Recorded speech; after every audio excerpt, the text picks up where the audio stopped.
O ministro do STF, Edson Fachin, determinou que a denúncia contra o presidente Michel Temer seja encaminhada diretamente à Câmara dos Deputados.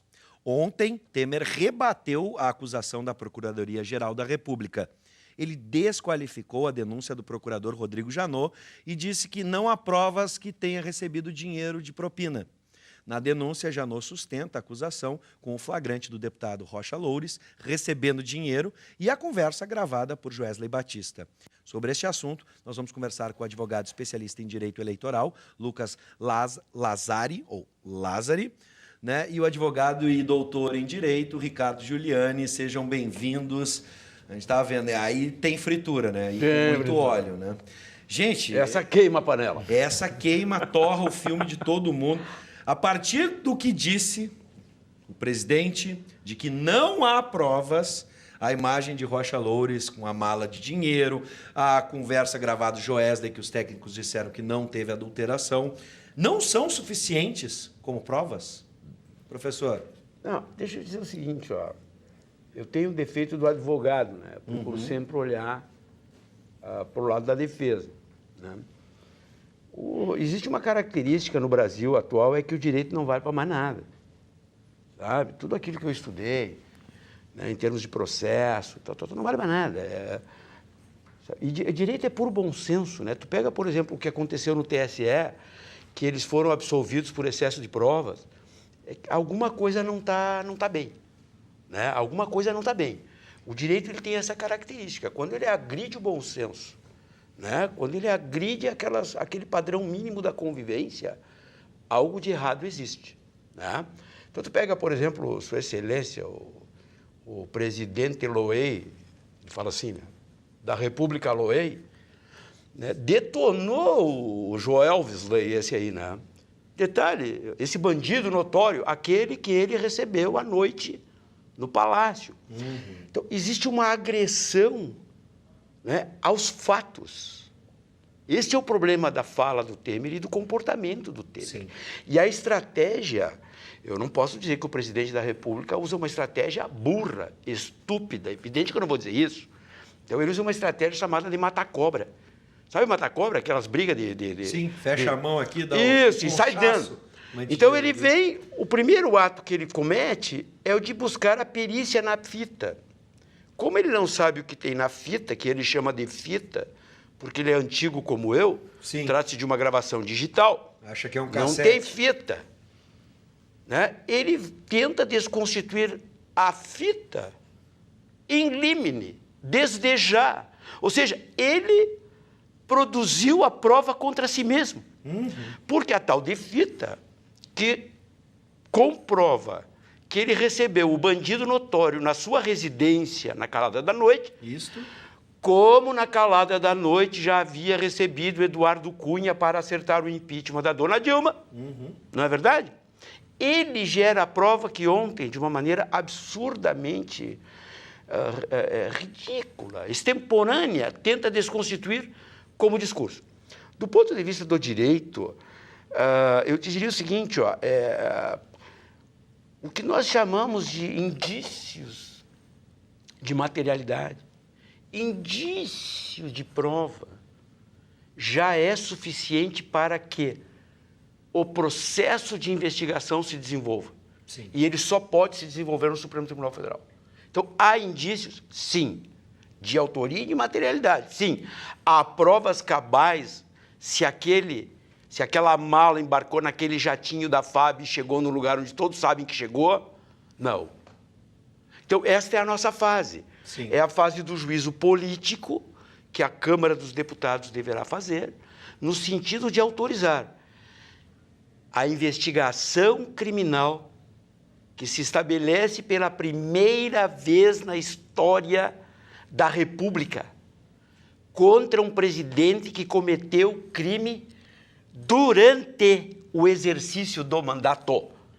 Esta é a qualidade do momento que nem aquelas panelas são capazes de serem limpas com guardanapinhos. E é importante, a gente agora passa para o doutor Lazari, de que essas duas provas são, na sua interpretação, mais contundentes. Por exemplo, o Guilherme é que estava me lembrando do cheque da Elba. Tá? Sim, do Collor. Mas era no nome do laranja, né? E depois o ex-presidente Collor, inclusive, foi absolvido. Né? Mas aqui a gente pode lembrar mais recentemente das pedaladas fiscais que tiraram Dilma do governo. Então, agora, como o professor Giuliani bem nos lembrou, é uma situação diferente. E é bom a gente distinguir essas duas situações, né, doutor? São situações diferentes e, como você bem coloca, o Collor foi absolvido no Supremo Tribunal Federal. Porque uma coisa é o julgamento político, outra coisa é o julgamento jurídico. Politicamente, o Collor estava muito desgastado, não só perante o Congresso Nacional, como perante a população. E é importante lembrar que o caso Collor, que muito se fala de que foi a Elba, porque, na verdade, o Pedro Collor dá uma entrevista para a revista Veja, Sim. faz um monte de denúncias. Entre as denúncias está a questão da Elba, e quando uma denúncia foi comprovada, se não me engano, pelo recém-falecido jornalista Jorge Bastos Moreno, as outras denúncias do seu irmão ganharam muita credibilidade, a partir do momento que ele comprovou que uma das suas versões, uma das suas acusações foi comprovada pelos fatos. A questão agora, como o julgamento político depende muito menos das provas e sim muito mais do ânimo do Congresso e principalmente do ânimo da população, que isso será, e é com base nisso que acredito que será feito o julgamento de Temer. Uma vez que a Câmara tem a prerrogativa de não permitir que o Supremo o processe. Embora, como bem lembrou o doutor Giuliani, seja a primeira vez que a gente tem esse tipo, poderemos ter esse tipo de julgamento. Não, já tem. Já tem. Já tem. Quando o Procurador-Geral da República denuncia, Temer já está na história, de novo. Sim. Né? Porque já está na história por outras coisas, mas por mais essa também. Então, isso é um negócio. Só que tem um detalhe, é importante que o Lucas referiu, assim, ó. As pessoas têm que saber disso. A mais alta instância do direito se chama política. Não há outra instância superior ao direito, no direito que não a da política. Por quê? Porque é no mundo da política que se faz a lei. Sim. E a ordem jurídica se organiza não a partir da vontade de juiz ou de promotor, que fica dando palestra aí a 40 pau, entendeu? Eles acham que podem, os outros não podem. Né? Não. A ordem jurídica se estabelece a partir de um consenso civilizacional que se dá nos parlamentos. Sim. É por isso que compete ao parlamento dar o juízo político para que, notem bem, no popular, diz assim, ó, o cara roubou durante o mandato. É isso que está sendo dito. Sim. Porque se tivesse roubado antes, ele é imune penalmente, ele não seria processado. Não. O que a Procuradoria da República imputa é roubou nas alcovas do Jaburu, ou do Jururu, ou do Sururu. Ou porão, chama. Durante. Essa é a grande questão. Sim. Então, veja o seguinte, ó. Cara, tem gente que quer ficar com triplex e pedalinho. Pode ficar. Cada um tem o seu bandido favorito. Mas ele tá falando Não é problema. Estava assistindo o cinema, Entendeu? ele é genial. Não. Né? O meu malvado Não tá. favorito, seu bandido. Não, eu sou rindo rigoroso, de tragicômico, mas eu né? sou Mas é apaixonado. Estava falando do meu Malvado 3, Isso. que estou me organizando para o cinema. Eu sou apaixonado. Bandido Entendeu? favorito. Então, cada um tem o seu. Tá bem, não tem problema. Agora, dá licença. O pedalinho, ou como diz o Lula, o tiprex, não tem nada a ver com uma mala de 500 paus por semana. Nossa. Ou seja, contabilizei 480 milhões em 20 anos.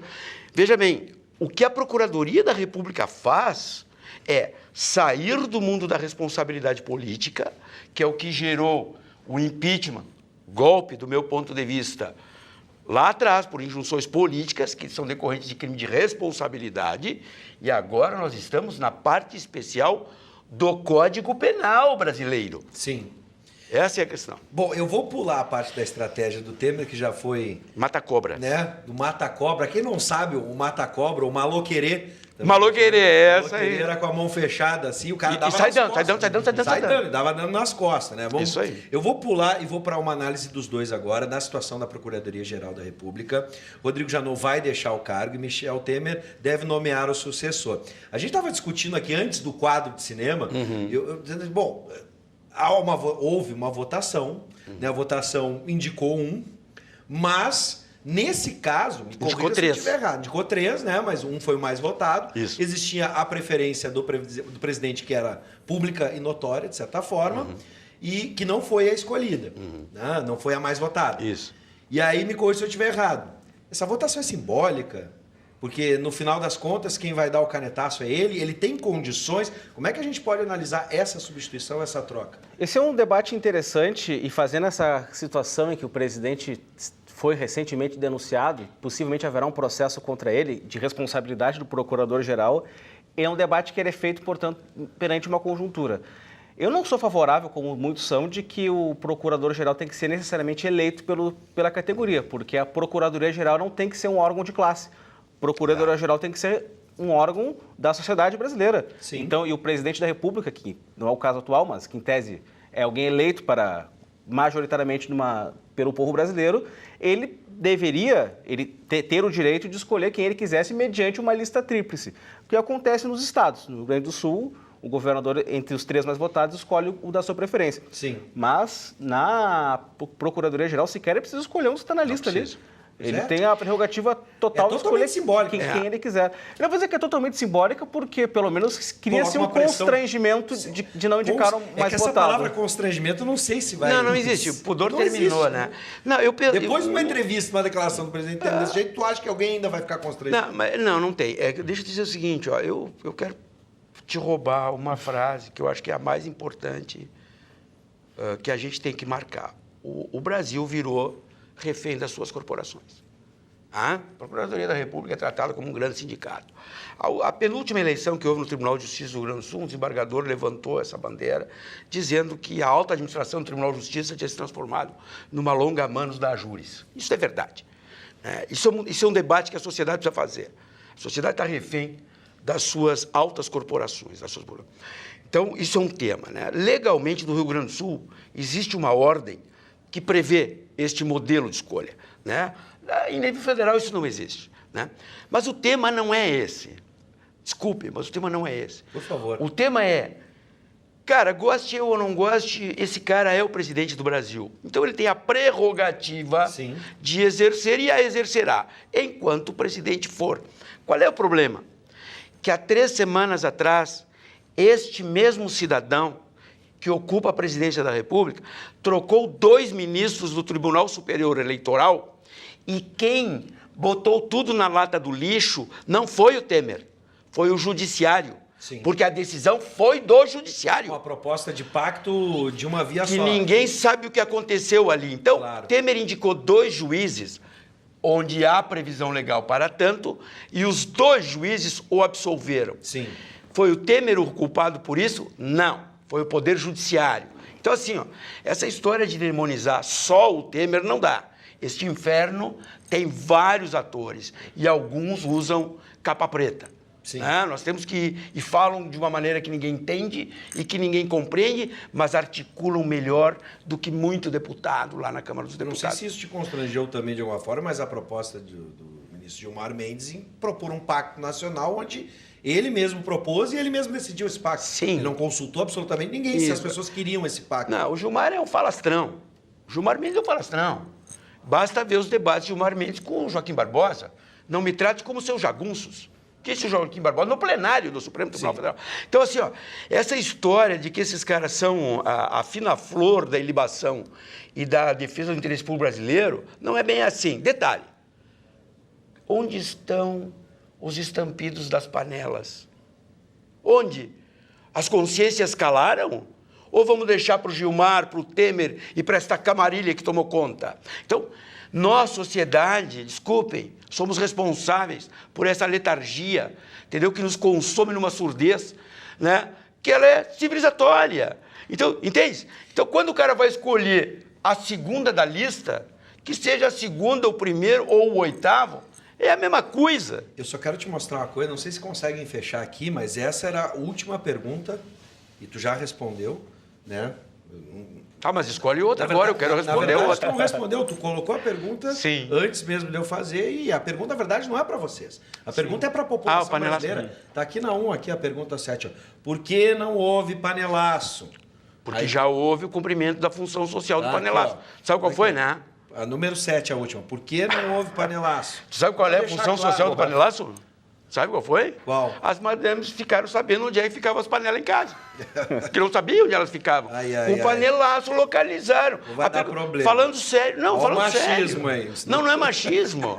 Não é machismo. Teve neguinho que botou camiseta e foi pro Parcão fazer campanha pelas indiretas. Não precisa, está escrito no artigo 81 da Constituição. Sim. Mas a coisa é tão estúpida e ela ficou de uma forma tão maniqueísta do bem contra o mal, Sim. que as pessoas fazem coisas que legitimam quem? O Frank Temer.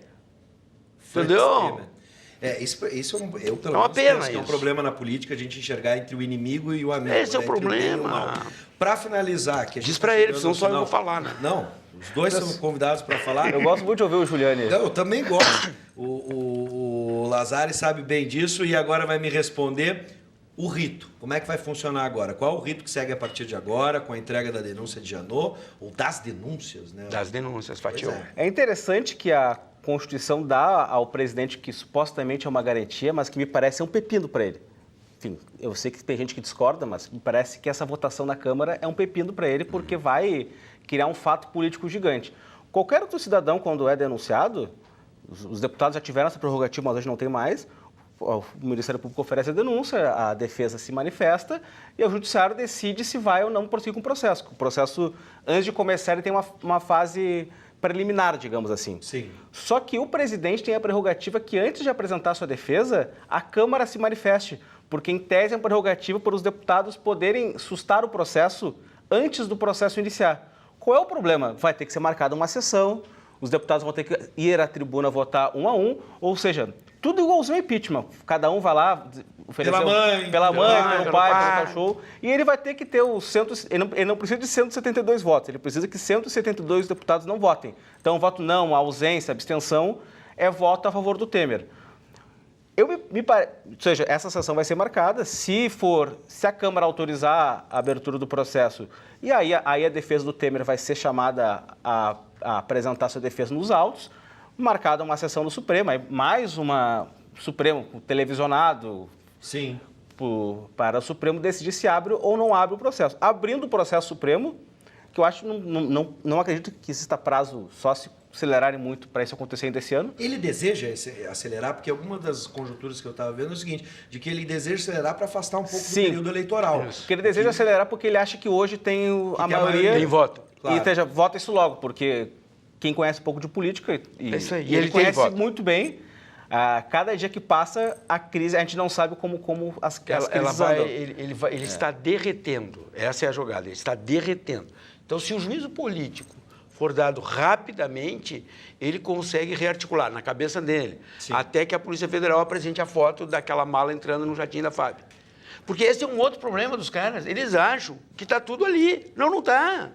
Isso é uma disputa de poder violentíssima. Ou por que foi dado o golpe na Dilma se não fosse para terminar com a Lava Jato?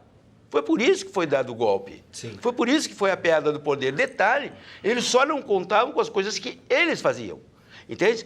Então, assim, este é um processo que, do ponto de vista político, ele é relevante. Por quê? Porque ele demonstra a mais cabal mediocridade institucional brasileira. As instituições não são mais capazes de produzirem mediações políticas. A gente pode Todas. falar dos três poderes. Não é só foco no executivo, no legislativo. É judiciário. Eu vou começar pelo judiciário, legislativo e executivo. Do meu ponto de vista pessoal, eu faria campanha pelo parlamentarismo. Agora, parlamentarismo, com este clube de venda de votos chamados partidos políticos, esses que estão aí, muito obrigado. Não dá para ser. Porque tu imagina, se sem o primeiro-ministro já vendem do jeito que vendem. Imagina. Entende? Agora, a grande questão, do meu ponto de vista, ela está posta, e eu já disse isso aqui várias vezes, é terminar com uma engana que eu gosto. Tem que terminar. Não há instância mais nobre numa sociedade que é a instância da política. Já começa pelo sistema. Não há. Presidencialista, mas tem cara de É um sistema presidencialista de coalizão orçamentária, onde eu vou comprando voto.